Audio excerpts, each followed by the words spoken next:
Hey, Working Title Project. I just wanted to make a response video to your gender and sexuality discussion. So, I think you guys raised some really awesome points, and I think it's a great topic, all in all, especially for me, because I feel like my sexuality is kind of in the works as I begin my transition. So, like, I started my hormone therapy, testosterone, almost 3 weeks ago now, and my whole life I've always been pretty masculine. I mean, and by pretty masculine I mean I've always looked like this, and I've always dated women, but I feel like it's not because I'm repulsed by men or anything like that. Like, I definitely find the male form to be attractive. But I think a lot of it, of why I never acted on that or feel comfortable acting on that, is because of some discomfort in my body, or perceived idea of how someone would view me in my body and what my quote-unquote role in that relationship sexually would be. So it's interesting to think of the ways in which that might change, and the ways in which my relationships with men and women might change as I progress through my physical and medical transition. I mean, I don't think I'll ever stop loving women, and I feel so safe and welcomed, and I feel like I need that kind of. I feel like I definitely gravitate towards a motherly figure.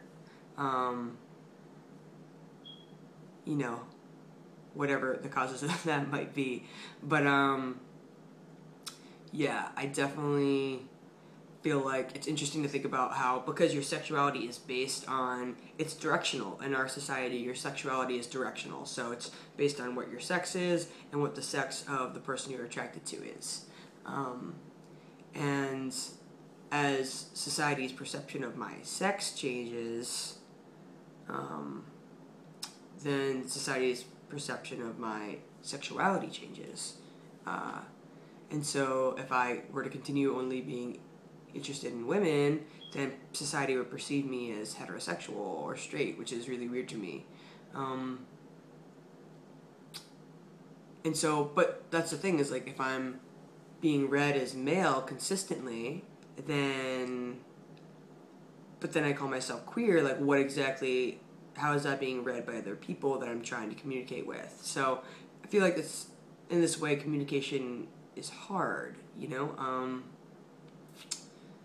but I definitely feel like I have a very queer politic, and I would hate to lose that designation of queer. Like, I just don't feel like I would ever identify with the term straight or heterosexual.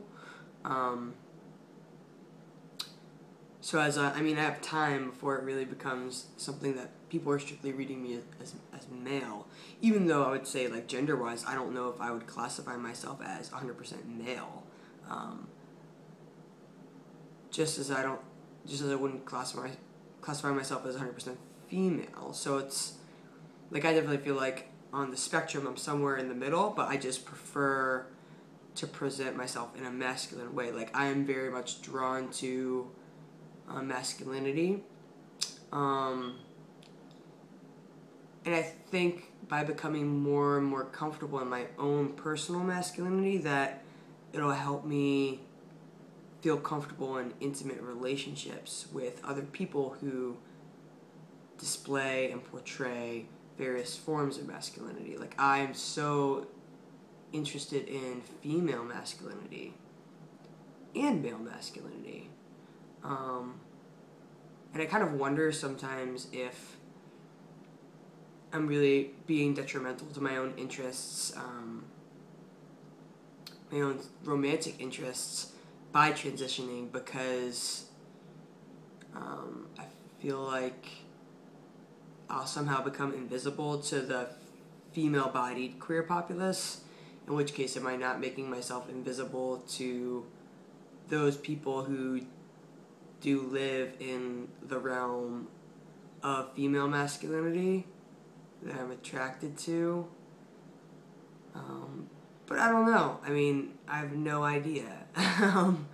So it's all kind of part of figuring that out. But also, what I come around to is what my identification is and how I portray myself should not necessarily be the product of who I'm attracted to. Like, the self needs to be self-sufficient, and it needs to be something outside of that. And I feel like that worry of, like, am I making myself invisible to this group of people that I find attractive? I mean, not if I actively put myself in queer spaces, I wouldn't be invisible.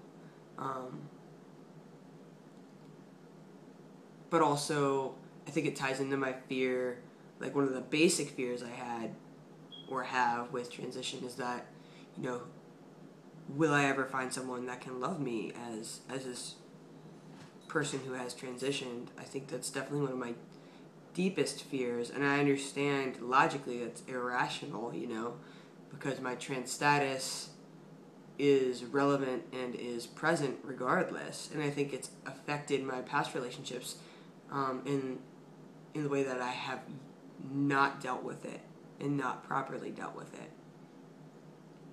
So yeah, that's kind of a weird rambling response, but I definitely think it's an awesome conversation, and a conversation that needs to be had and needs to be perpetuated and continued.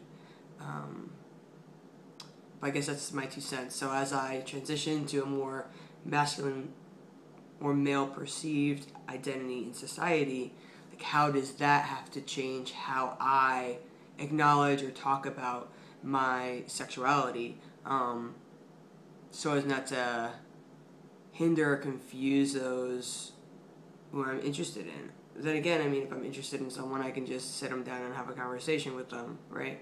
So yeah, but that's my 2 cents. That's a little bit about me, and I'll catch you later.